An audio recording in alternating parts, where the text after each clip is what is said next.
Hi everyone, today I'm working again on this flower wreath which is from World of Flowers, and also my copy is in Johanna Basford's 2021 planner. I am planning, in case you're wondering, on doing the whole of this wreath in video, so I will complete the whole thing.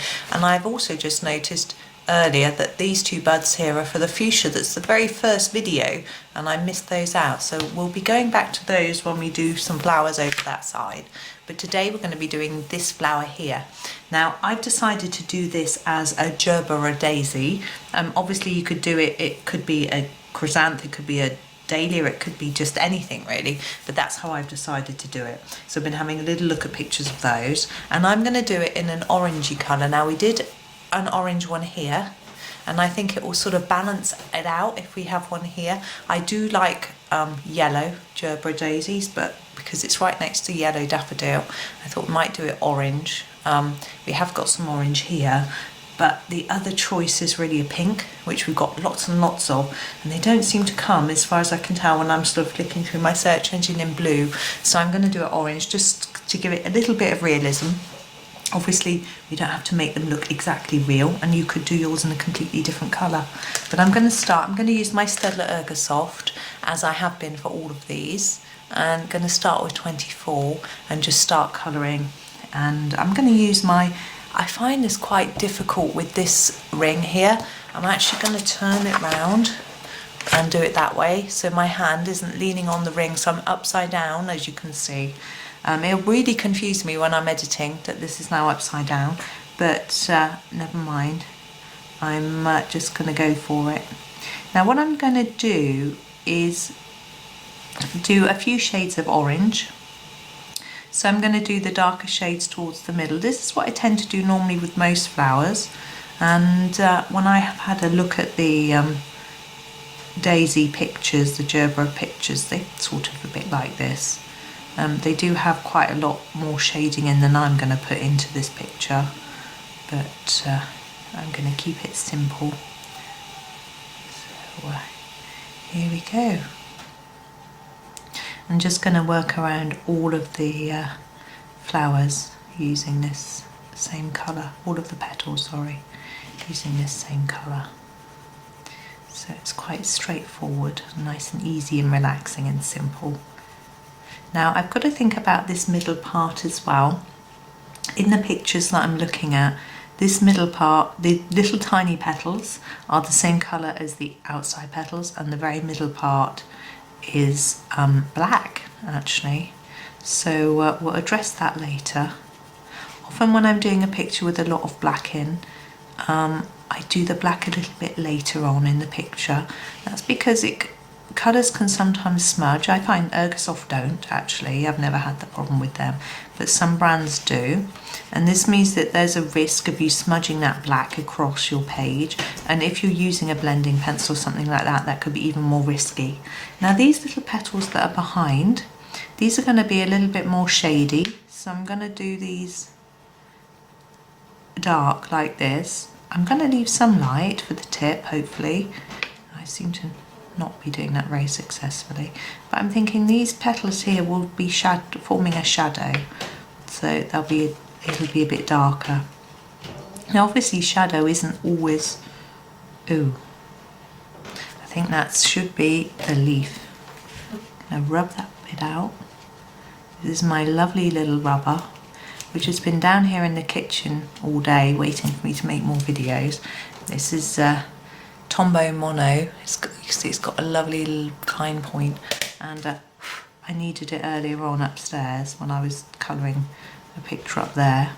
I was going to film much earlier in the day today, but the dishwasher and washing machine were all on making a noise. It rather delayed me, which was a shame, because I was really looking forward to just getting on and doing lots. I tend to do my videos. I'm just going to go and darken this centre bit a little bit more. I try and make my videos in little batches. It makes it easier, I find, to edit in batches as well. So that's what I tend to do. And also it means I can't always do them in the week. so I can sometimes catch up on the weekend. So I'm going to number 4 orange colour, and I'm going to gently take the colour out. I'm going to go right to the tip. The reason I'm not going to graduate it through lots of colours is because I did it with this one and I want this flower to look different. So I'm going to take this orange right to the tip, and I'll talk you through what I'm doing. So I'm going over what has been done before and using a harder pressure here, and then making it gentler towards the tip. So we're not left with any white paper, but there's only a small coverage on that very end part. So it's going to be the same all the way through. Now with the Gerberas, often there's quite a lot of black in the petals, or really, really dark shadow because of the way they lie. And this isn't quite drawn in that way either. And they also have rounded tips and these are pointy. So it probably isn't really meant to be one of these anyway. But I'm not going to put lots of black into the onto the petals. I think it might look a little bit odd. I think it's something that I would have to really practice beforehand to make sure it looked right. But I shall do some dark in the very centre, and you'll see that in a minute. I'm just doing these underneath pits as well as I go round. It's nice and simple, this one.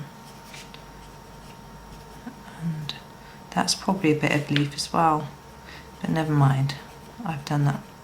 Got too many layers on now. I'm going to do this one in here with this. I'm not going to colour each little bit separately, there's too many. I'm just going to do them like that. And then we come to the centre. Now, I'm not entirely convinced, I'm just looking at my picture, it really does look completely black. So I was wondering whether it might be brown, but it really is black. So I'm going to grab my black and I'm going to do it black. And this is number 9. Just checking it is the black. Sometimes I get muddled between the black and the dark grey. Now it isn't shiny like, say, an eye, you know, a pupil of an eye or anything. It is matte. So we're not going to do any white highlights on it. I don't have a white pen down here anyway. But it would just stay black like that. It wouldn't have a dot or anything. I'm always quite tempted to do them. And we're just going to do a little bit of black around the edge of these little tiny petals. I'm just taking it gently because they're quite hard to see, and it will just give it a slightly more three-dimensional look to emphasize that there's shadow. You can do the same here. I did say I wasn't going to use black. I'm not using it in the way that that the Gerbera, the actual flower, is. Some of them have a whole petal that's black. I'm just using it very gently to put some shadowing in. You don't have to do this if you don't want to. You could just leave it plain. I'm just showing you an idea of something you could do. You have a look at it when I'm done and think about whether you think it actually looks worse or better. I like it in the middle. I think that's worked, but I'll have a look at this when I'm done. The problem I have is I have quite a wobbly hand, so it doesn't always go where I want it to go. On a larger picture you can rescue that. I think that's okay. I don't know how well it's picked it up on the picture, but I'm happy with that. I'm just going to actually put it down because I see we've got this little tendril piece here, which we will do while we do the leaves, and actually there's a bit down here as well. So we fill those in at the same time. Now I'm looking at the leaves. They don't really have leaves. They're on a long stalk, and the leaves are way away from the flower heads. So again, Johanna's drawn something really lovely out of her imagination. So I think we'll just go for excuse me. What I'll try and do is just do a colour that's a bit different to these, but because I can't remember, they look quite pale. I'm going to go in with the dark. So I'm going to start with number 38. This is the darkest green in the pack. I'm not going to go in really dark though. I'm not sure it will match the orange, a really bluey dark green. So I'm just going to put a fairly gentle layer in, and that's just going to start us off really. I'm going to take it almost to the tip, But as you can see, I've graduated it, so there's more layers of green down here and less at the top. I'm having to go over again. I'm having to practice my pressure a little bit here because I've just been colouring in a picture using Derwent Lightfast pencils. Now, excuse me, they are very, very vibrant, I guess the word is. When you touch them on the paper, loads of colour comes down really quickly. And they're really good if you've got sore hands, or you know, if you want to get something done quickly.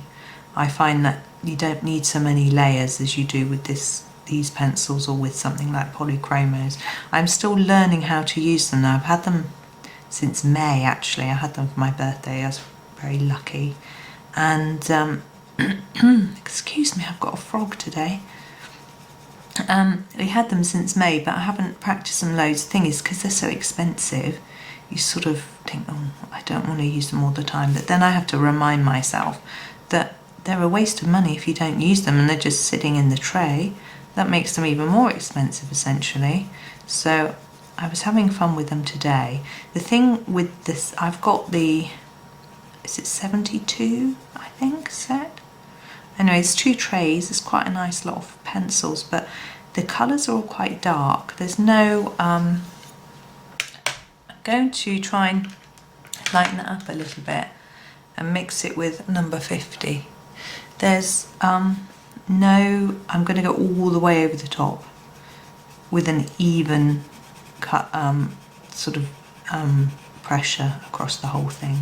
Anyway, there's no light pretty pinks, and there's a few pinks, but they're sort of flesh pinks sort of thing, and there's and there's only a couple of very pale purples, but there is a few dark purples actually, but you can't, there's no pastels, and they're sort of what I would say more earthy colours, and that can be great for Johanna's books if you're doing florals. I mean, if you're doing leaves, sorry, but if you're doing florals, you might want some different colours, but they are fun to use, and as I say, they're quite quick because they go down well on the paper. You don't have to layer and layer and layer.